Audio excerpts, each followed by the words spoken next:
Hey, Cub fans! Thanks for joining us here on Cubs 24/7, where Randy talks Cubs. In this episode, we're going to do a little bit of a wrap-up of the weekend series. First three games of spring training 2024. We started out with a game against the Sox. We won that one 8-1. Then we beat the Giants 8-4. And then it didn't go too well on Sunday against the Padres. We lost 7-0 there. But scores don't matter. I want to just do spring training, talk about who did well, maybe put some names out there that we haven't heard of. So we'll give you that list. Just want us all to have a feel kind of who played well and what happened in general. But before we do that, let's touch on the Cody Bellinger signing. Cubs signed Cody to an interesting contract. It's a 3-year, $80 million contract with options. And those options, I think, are very interesting, and they play well for Bodie. And I think Jed hit the nail on the head for what we wanted as well. It is a 3-year contract, so if Cody Bellinger wants to play with the Cubs, he can play for 3 years. If he decides after the first year that he wants to opt out, and he can. So it's a 3-year contract, $80 million over the 3 years, but Cody Bellinger has opt-out options after year two and after the first and the second year. So that gives him the flexibility if he wants to go somewhere else after year one. If he can get more money, he'll be free to do that. But for us, a short term, I think that solves our issue. I like it. Jed did really well on that contract. So we've got Cody Bellinger possibly for 3 years, but minimally for 2024. What is interesting to me about that signing is how the dominoes, kind of fall. One move turns another, and we all celebrate the signing, but the nature of it is there are players in that clubhouse who they wouldn't say it, but who secretly don't like the signing because it takes at bats, it takes playing time. So I just want to look at who does that sort of affect the Cody Bellinger signing. And I think the players that we can put in this mix is Michael Busch, Pete Crow Armstrong, Matt Mervis, and even Michael Tauchman. I think those three guys are on the top of the list. The others are some guys we haven't been talking about. We just signed Dominic Smith. He's a left-handed first baseman. So it's just going to be interesting to see how that plays out. Now, with Pete Crow Armstrong, my mind would be this. If they plan to play Michael Busch at first and Bellinger in center field, and maybe that's our everyday lineup, left-handed hitters both, I don't know that they bring PCA north after we break spring training. I don't think that they're going to want PCA on the bench. He's too young. He's got to play every day. So PCA is going to play every day. If he's not going to play every day with the Cubs, I think they're going to have to send him down. And so I think that is a domino that we have to pay attention to moving forward. And with Matt Mervis, he's probably odd man out. I don't know with that signing how that translates for Matt. I think if Wisdom is on the roster and he's going to get any play at first base, it'll be against lefties. So I just don't know. I think that Mervis is probably the most affected by it. I think PCA is affected by it if Bellinger is going to play center field. And then if he does that, maybe Tauchman, plays the center field when maybe Bellinger doesn't. So it's just very interesting. I just like how the movement occurs. It's interesting to me how one move affects other things. So I thought we'd pay attention to that. Let's go into the games. We played 3 games over the weekend. Sox, Giants, Padres. It was so much fun watching live baseball, especially after the signing of Bellinger. Everybody was really all juiced up. Sloan Park was packed a cup full of Cub fans, and it was just amazing. So let's talk about the 3 games. In game 1, we played 18 players. We started 9 guys, and then about halfway through, 5th inning, wholesale changes. So 18 guys played, and we did the same thing with pitchers. We had 8 pitchers who pitched. So the dugout was interesting. It sort of looked like a sardine can. And I love all aspects of baseball, all of the seasonal transitions, and that full dugout in spring training is always interesting to me. Now, we started Jordan Wicks in Game 3. We went Wicks, Miley, and Assad, and I think that's important for us to note because we're really competing now for that fourth or that fifth rotation spot. And the guys who are sort of in that mix are Wicks, Smiley, Assad, and Wesneski. So the first three guys got starts, but there's a couple of other sort of names that I think will surface, and I'll talk about those in a little bit. So let's go into the lineup. Who played well on day one? Guys, I watched it. My eyes were talking to me. I just came away and thought, okay, who looked good? I thought Alexander Canario looked really good. He had a base hit, and it was a line drive that was smoked. And I thought for opening day spring training, he still hasn't played a lot. He's had some injuries, and his plate presence looked really good. He's very physical. He looked very, I would say he was very confident in the box, and he hit that line drive really hard. PCA was electric. I thought PCA really showed up on day one. He scored from second base on an infield hit, and just that kid really makes things happen out there is what it looked like. He also had a leg double. He hit a really good line drive, sort of in the gap between center and right, and he legged out a double. And he played great in center field. So I thought Pete Crow Armstrong looked really good in Game 1. Joe Hudson, who's one of our non-roster invitees catcher, he looked really good. He had a double. He went 2 for 2 and had 5 RBIs. So Joe Hudson looked serviceable as well. They gave Matt Shaw a look at second base, and I got to tell you, Matt looked good. Matt went 2 for 3 with an RBI, doubled down the line, very quick bat. I thought Matt Shaw looked good. He showed his youth a little bit to me on a ground ball. It was a second base.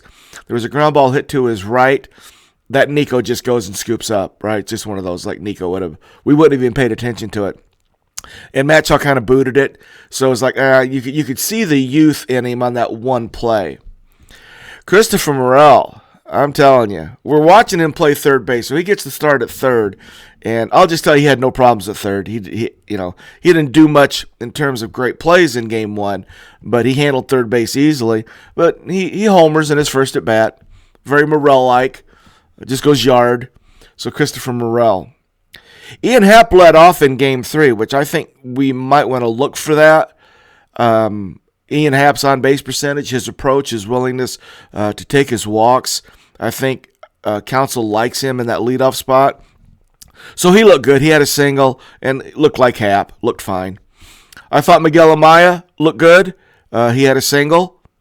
I thought Luis Vasquez looked the part at shortstop. I mean, he just looked solid. Luis Vasquez can play shortstop. So to me, he's the second best shortstop outside maybe Nico, right? But in the minor leagues, Luis Vasquez can really pick it at short. I was disappointed in Mervis. He looked to me exactly the same. It's like when I watched his at bats, even at first base, he looked exactly to me like he looked in his major league stint last year. So I didn't see any difference, which was a little disappointing. Let's talk about the pitchers in Game 1. We threw 8 of them, and pretty dominant, really. Wicks started and went an inning and 2/3, had 1 strikeout, gave up 2 hits and a run.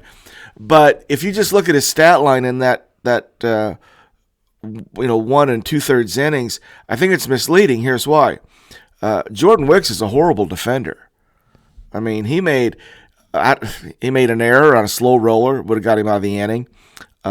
He tried to cover first base on a ball hit between second and first baseman, and he just didn't get there. It wasn't like he took off late, like he forgot. He looked like he took off.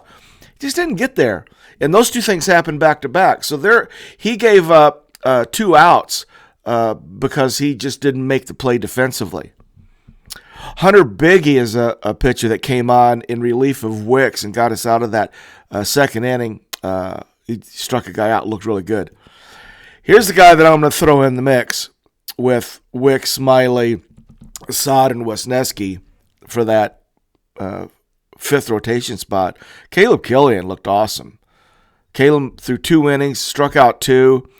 I'm talking about looked dominant. And Counsell was quoted as saying that Killian has a special arm. So we'll see. Caleb Killian, we'll see. But he looked really good. Richard Lovelady looked amazing. He struck out 2 innings, or two batters in the 1 inning that he threw. He looked fantastic. Jose Cuas looked good. Gave up a hit, but he struck out 2, got out of his inning clean. Thomas Pannone looked good in an inning, struck his guy out and got out of the inning. Bailey Horn looked good. 2 strikeouts in his inning. Porter Hodge in his inning gave up 1 hit and struck out 1. So we had 12 strikeouts. Pitchers pretty much dominated. It was a pitcher-dominated game. Everybody who came in did well, but we had a couple that really flashed. So I guess Caleb Killian is the one that got my attention. Just a side note, Jim DeShays had screwed up his scorecard 2 batters in. So we're off to, midseason form with JD. It's great. In game 2, same scenario. We played 18 players. We pitched 8. Won the game 8-4 over the Giants. We led all the way. We gave up the runs late. But let's talk again about who I thought played well. I thought Talk looked good. Had a single, a walk.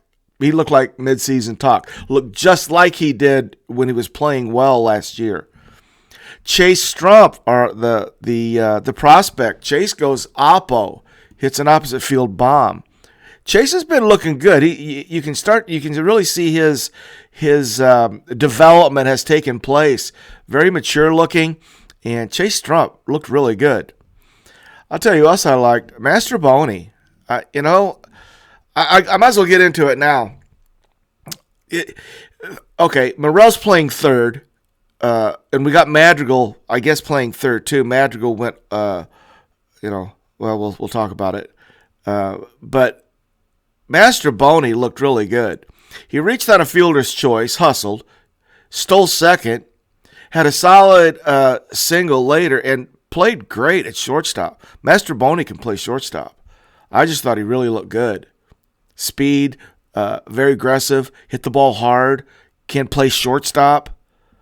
I guess I'm just going, if we're going to play Morel at third base, are we going to give Madrigal looks at third? Is that what we're going to do? He can only play third. He's not going to play second with Nico there. He can't play short in case we need one. I just don't know. I did a video comparing Madrigal with Master Boney a couple of months ago. You guys can check it out. But back then, I was sort of torn. Right now, I'm going, if you put it in front of me, and ask me, okay, we can keep Madrigal or Master Boney today. I go, I think I like Master Boney better. Morel's a right-handed hitter. Master Boney hits left. He can play shortstop. I just don't know. It's going to be interesting to see what they do. One of those 2 guys is not going to be on the roster. I don't see how they keep both. Maybe I'm wrong. I don't know. Brennan Davis, here's some good news. Brennan Davis 2 years ago was our number 1 prospect. He'd gone through some injuries. So he's sort of still fighting his way back. And I did a profile on him that you can check out as well. But Brennan looked really good again. He had a single, 2 RBIs. He had a home run. Got another RBI, so he had 3 RBIs. And he looks like he's really on his way back, Brennan Davis. Somebody else I thought looked good is David Bodie. David Bodie hit a 2-run homer. But David Bodie's 30 years old. He's making like $3 or $4 million this year. Back to, if we're looking for a backup for Morel, right? If we're looking for a third baseman to play behind him, you want Madrigal or maybe you want David Bodie? Bodie's got clearly more pop. But David Bodie played shortstop in Game 3 and played really well. I think I like David Bodie better. I guess I'm not understanding the infatuation with Madrigal and the just say we like him. He's a solid. Okay, he's a decent third baseman. Played better than we thought he would, but his offensive production isn't third base like. So, Master Boney gives us one thing, David Bodie gives us this other. I don't know. I'm glad I don't have to make decisions. I'm just telling you what I saw. I really liked the way David Bodie looked. Owen Casey came in and got an at bat. He walked, and he looked really good. Owen Casey, to me, is like very impressive just on a walk. Very good command. Didn't chase. Wasn't stressed out about it. Looked aggressive. Looked like he was in predator mode. I thought he had a good at bat. Mervis played first base again. Looked the same. Did get a single though, but it was a fisted lob wedge that flared out over the second baseman. So I came away with watching Mervis going, same thing. Madrigal went 0 for 3 and never made good contact. Hitting comebacker, double play, never made good contact. Pitchers did well again. We pitched 8 total. Smiley started. Smiley looked good, went 2 innings, walked 2. Ben Brown came in, pitched 2 innings, 1 walk, 1 K, gave up 2 hits. Ben looked good. Luke not so little, pitched an inning, struck out a guy, looked nasty. Mick Williams came in and looked good in an inning, walked 1. Riley Thompson had an inning. He walked a batter, struck 1 out. And Blake Wyman pitched for an inning and gave up 1 hit. It went south a little bit on Chris Kashmar. 2/3 of an inning, 2 hits, 3 earned runs, a walk, and 1 K. And then Joe Nahas came in and got the last out. He gave up a hit and a run. He gave up a home run before getting out of it. So the first 2 games, all the way up until really the late innings, our pitches were lights out. Looked really good. So let's talk about Game 3. Game 3, everything fell apart. We lost the Padres 7-0. And again, played 18, but we pitched 10 because we went through it a little more. Who played well? Christopher Morel. Christopher Morel had a walk, but it was like a fantastic walk. Here's why. He gets down 0-2. Now, one of the stats that I know about is that when Christopher Morel gets down 0-2, it's almost over. Christopher Morel hit 109 when he got down 0-2. And league average is like 179, right? So we know you get down 0-2 and it's a struggle. But Christopher Morel's struggles at 0-2 are remarkable. So he gets down 0-2 yesterday. Now I'm glued to it. Like, all right, let's see how he handles it. He coaxes a walk. He doesn't chase. It was a maturation that I got to see in Christopher Morel. I know it's early. I'm just telling you what happened. He got down 0-2, and he didn't put him away. He tried to put him away with stuff off the plate, and he coaxed a walk. He also made 2 really great plays at third base. Diving stop on a hard hit line drive, laid full out, going to his left. Great play. And then he made a really nice play coming in on a ball.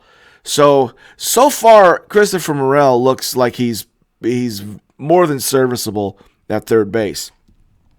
Bodie went 0 for 1, got hit by a pitch, but Bodie played really well at shortstop.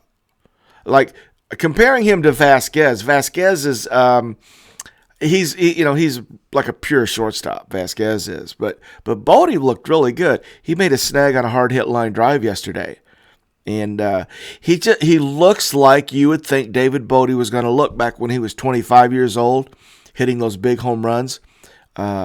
He looks that part. I don't know. David Bodie, he looks like he can help us.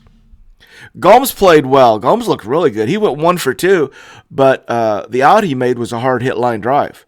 I mean, he hit it hard to second base. So Gomes looked really good.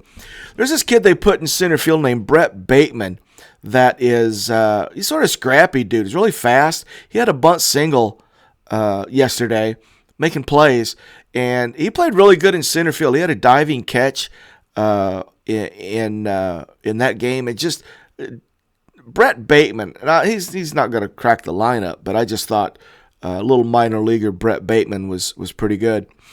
Dansby and Nico played in the game, and Dansby booted the first ball that was hit to him. So that's kind of funny. He wasn't ready. It was a slow roller, too. He just came in and booted it. So the first chance of the 2024 spring training season, Dansby gets his first E. Suzuki and Michael Busch have not played yet as well. So I anticipate they play Monday. But everybody else has gotten a look so far. Let's talk about the pitchers. What happened in game? The Game 3 pitchers didn't do well. Gave up 11 hits, 7 runs, did strike out 7, walked 4, and it just didn't go well. Javier Assad started, and he was just not sharp. It was not a sharp Javier Assad. And at the same time he wasn't sharp, I felt like he was getting squeezed a little bit. I don't normally talk about it, but I would say he was. He was right on the edges, some balls that could have been called strikes. Had they been, I think his first inning would have gone differently. But at the same time, he wasn't sharp. So I'm not blaming it all on the fact that he was getting squeezed. I'm saying I think he did get squeezed a few times, 2 or 3. But he wasn't sharp. So in an inning and a third, Javi gave up 3 hits, 3 runs, walked 2, didn't strike anybody out. Blake Whitney came in and looked good.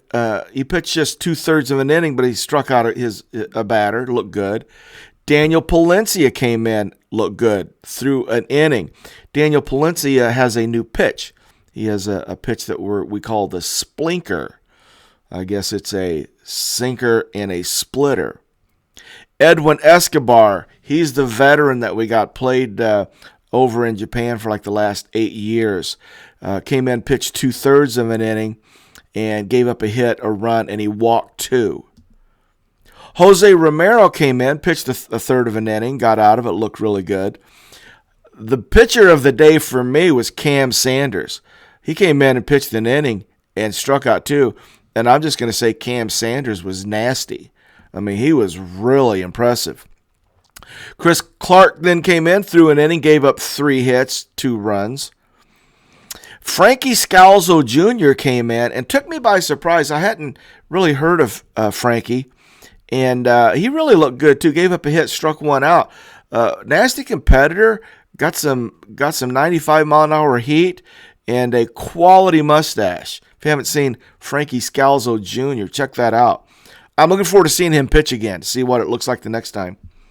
Riley Martin came in, pitched an inning, struck out a guy, and a pitcher named Kane Eckert came in and wrapped it up, pitched an inning, gave up 2 hits and a run with a strikeout. So guys, that's the update on the first 3 games, spring training 2024, and we'll look forward to seeing things as we progress. I think we can look for more moves. I'm going to predict there's another signing possibly, and there's possibly a trade.